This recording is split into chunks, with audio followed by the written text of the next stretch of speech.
Hello everyone, welcome to daily facts. तो आज हम इस वीडियो में डिस्कस करने वाले हैं 6 और 7 अगस्त के इम्पोर्टेंट करंट अफेयर्स जो आपके न्यूज में थे। इम्पोर्टेंट है, छोटी वीडियो है, शॉर्ट करंट अफेयर्स है। Let's start our video. तो रिसेंटली कल 6 अगस्त को जो है द्रौपदी मुर्मू को जो है वो companion of the order of Fiji से सम्मानित किया गया है।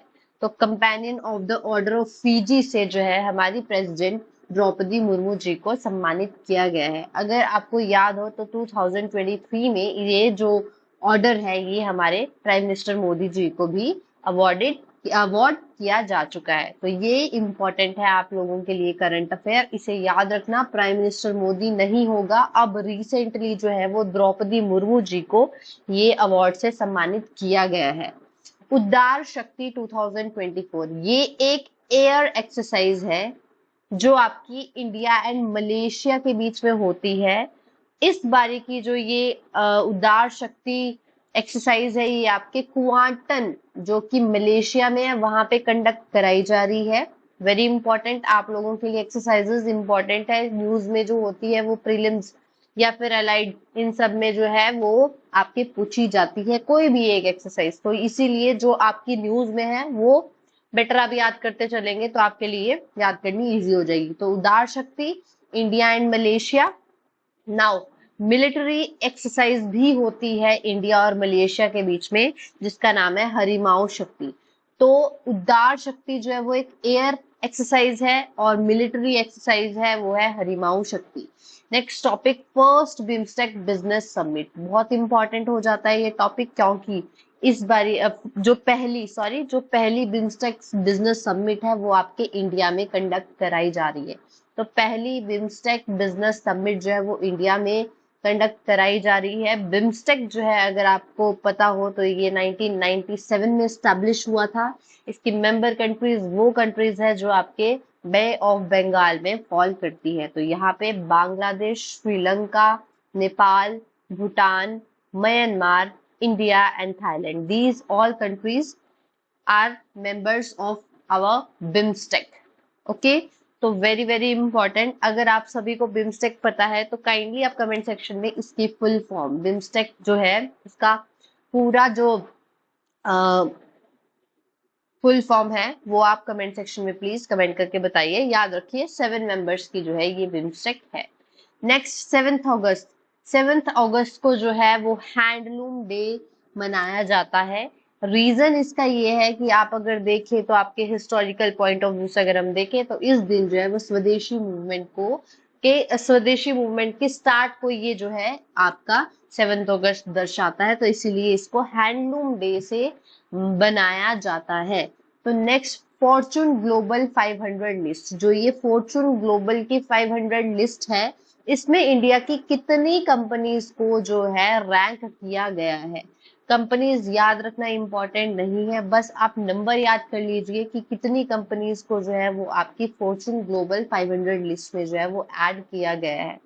तो इंडिया की टोटल 9 कंपनीज को जो है वो आपकी फॉर्चून ग्लोबल 500 लिस्ट में जो है वो ऐड किया गया है। अगर हम नेक्स्ट अपना इम्पोर्टेंट करंट अफेयर देखें तो वो ये है कि इंडिया की पहली ऐसी कौन सी स्टेट बनी है जिसने सारे के सारे क्रॉप्स को एमएसपी पे खरीदने की बात की है। तो first state in India to buy all crops at MSP is Haryana. तो हरियाणा जो है पहली ऐसी स्टेट बनी है जिसने सारी की सारी क्रॉप्स जो है वो एमएसपी के अंडर खरीदने की बात की है।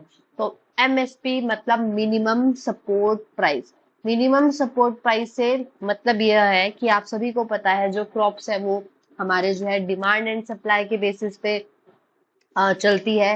तो आप सभी को पता होगा अगर डिमांड ज्यादा है या सप्लाई कम है या सप्लाई बहुत ज्यादा है तो उसकी वजह से क्या होता है, आपकी जो फार्मर्स है उनको लॉस भी देखना पड़ता है। जैसे आपके ट्रक्स जो है भर भर के प्याज के, अनियंस के जो है वो आ रहे हैं तो उसकी वजह से उसका जो है रेट कम हो जाता है।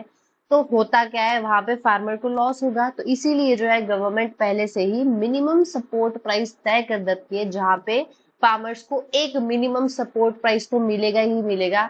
अगर गलती से वो उसकी जो है डिमांड कम हो जाती है।